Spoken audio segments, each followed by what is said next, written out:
About the outlook of tourism in 2024, and joining us is Francis Gichaba, who is the chairman Kenya Tourism. For so much for still sticking around. Yes, thank you too. All right.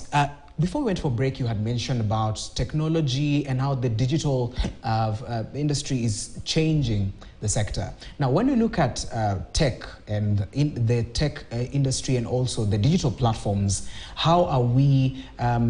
How is it in terms of trying to improve the sector? And also speaking about you said you want to use social media more. So how does social media, how has it informed the industry? Okay, thank you. Now, we are responding to the trends. Yes. From around the world and what we are seeing at the moment. And the age of the profile of the modern traveler has come down. So where we used to have people who are coming to enjoy their retirement savings, now we are seeing much younger, between 25, 35, maybe 40 years old, who are coming to visit, number one, because they can afford it, and number two, because they are looking for new experiences. And we are seeing that from around the world. We are seeing that even from the neighboring. Look at even regional, when we have events like WRC, we get very young audiences coming to watch WRC from Uganda and Tanzania and Ethiopia and even from the larger Eastern Africa region. So we are seeing a much younger profile of modern traveler from the US, from Europe, from the Far East, and these people are coming because they are digital natives, so they are able to look at different destinations. They're able to book a hotel or Airbnb from wherever they are. They make their tickets. They choose which tour operator or whether they want to come and have their own, experiences and get their own way of transport out here.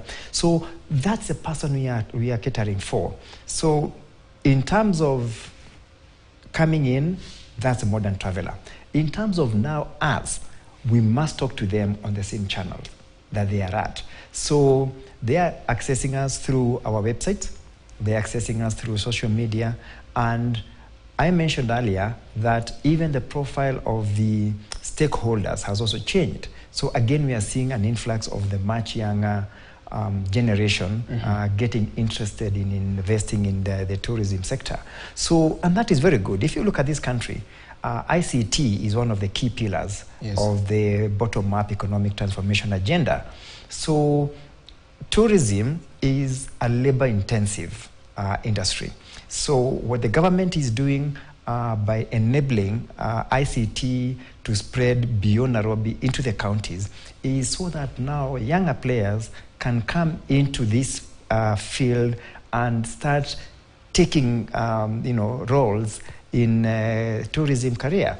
So it is all-inclusive and it is got very high potential because, again, we are just scratching the surface. Okay. So the digital is a way to go, and the government is facilitating that, and we are also responding to international trends, and the digital front is one of the playgrounds that we want to entrench ourselves in. Okay. And we have already started that journey. Yes. Now, to another issue. Now, when you look at 2024, what are some of the trends that are going to push the sector forward? And I believe you had mentioned we are almost halfway between 2020 on the calendar of tourism. Yes. In 2023, 2024, we are almost halfway. Yes. But now let's look at 2024. Yes. What are some of the trends? Okay, so the first one is digital. The second one is sustainability. So we are seeing a very high increase in the new traveler getting involved in what are their impacts on the sustainability front. So the environment has come to play. And remember, Kenya hosted the World Climate Summit not too long ago. So ideally, we should be the model of what an ecotourism destination ought to look like. Already we have seen the no plastic policies coming out around our national parks. If you go to a place like the Mara, we have the electric vehicles, again, to minimize pollution to the environment. So those are some of the things that are coming up. And then we also have a much larger investment now in ecotourism, and we already have an ecotourism organization that is not only in charge of taking care of the ecotourism, the conservancies, but they're also driving the green energy within the tourism ecosystem. So that is something else. And then we want to go big on sports tourism. That's something I haven't mentioned, but I could have just gone through it shallowly in the past. So sports tourism, remember Kenya hosts over 40 marathons every year. This country is known as the home of marathon. We are the home of champions when it comes to races and athletics. So that's an area we are looking into. This coming 2 weeks, we'll be hosting the Magical Kenya Ladies Open that will be going down in Vipingo. Again, a huge opportunity that is broadcast to over 450 million eyeballs around the world. So again, such a big opportunity for Kenya to leverage on such a big event. Then close to 2-3 weeks later, we will be having the Magical Kenya Open, again watched by over 600 million from around the world. These platforms give Kenya such a high pedestal, and we want to use that as Magical Kenya, number one, to create visibility and to also help diversify that aspect that we are not just on the beach and bush. We have sports tourism. Then, of course, we have the World Rally Championship, which I think this year is coming over Easter. That was a previous calendar in years gone. So those are activities that we want to leverage on over and above the Magical Kenya signature experiences, which I mentioned earlier.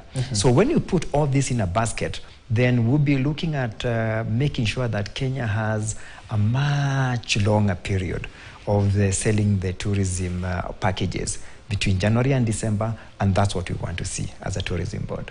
All right, now we've come to the end. I want you to give us a parting shot when it comes to tourism, and also what you'd like to encourage people out there to watch out for in terms of areas to visit and also areas to also build our country in terms of tourism. Okay, so specifically to Kenyans, we've got a lot in store for you. The domestic tourism packages are coming up. They will be wild, they will be fun, they will be engaging, they will be massive. We just mapped out Makueni County over the weekend, so that will be coming up on our pages on social media and on our other platforms. Tomorrow, we are going to Nakuru, and you asked about Nakuru earlier. So Nakuru is coming. Yes. We'll be going to Nandi and Eldoret. So we are going to revamp the space of domestic tourism. We want people to stop thinking about their locals. We want people to stop going to the traditional places so that they can now start moving out. And as they move out, we are going to bring out the local economies. We are going to create more employment. We are going to give the domestic economies in all these counties that you're talking about a chance to also come up and bring their own businesses up. So there's a lot happening on the domestic tourism. The Tembea Kenya brand is going to be much more visible. It's going to be much more versatile. You Deserve a Holiday, another of Kenya Tourism Board's packages, is going to be coming up. So watch for this space. We want Kenyans to feel that their home is where they ought to be, and charity begins here, of course.